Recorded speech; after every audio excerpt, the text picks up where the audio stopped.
ఈ సైన్స్ అన్ని మనకి కనిపిస్తాయి అన్నమాట.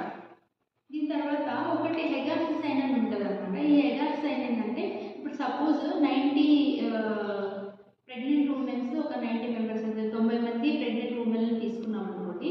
అందులో 60 మందికి ఈ హెగార్స్ సైన్ అనేది ఉంటుంది అనమాట. అంటే అప్పర్ సెగ్మెంట్లో లైక్ ఫండస్ దగ్గర అది ఇంప్లాంట్ అయ్యి అప్పర్ సెగ్మెంట్ గ్రో అవుతూ ఉంటుంది అనమాట. లోవర్ సెగ్మెంట్ అంతా ఎంటీగా ఉంటుంది.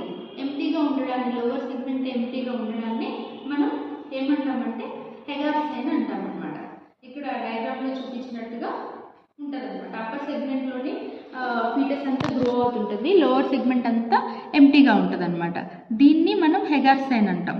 దీన్ని మనం పీవీ చేస్తే కనుక లోవర్ సెగ్మెంట్ అంతా ఎంటీగా ఉండి ఈ 2 ఫింగర్స్ కూడా అంటే right hand left hand fingers, ఇదేమో అబ్డామిన్ పై నుంచి ఉంది, ఇది వెజైనా నుంచి ఉంది. ఈ 2 ఫింగర్స్ కూడా అపోజ్ అవుతున్నాయి. ఎందుకు? లోవర్ సెగ్మెంట్ అంతా ఎంటీగా ఉంది, అప్పర్ సెగ్మెంట్లోనే ఫీటస్ గ్రో అవుతూ ఉందన్నమాట. ఇది ఓన్లీ 6 to 8 వీక్స్ మధ్యలోనే ఇలా పీవీ చేస్తే మనం ఫీల్ అవ్వగలుగుతాం. ఎందుకంటే ఇది మళ్ళీ యూనిఫార్మిటీ అనేది రెస్టోర్ అవుతుంది.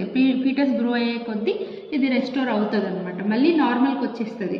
కానీ 6 to 8 వీక్స్లో ఉన్నప్పుడు మాత్రం ఇలా ఫీల్ అవ్వచ్చు. ఇలా ఒకవేళ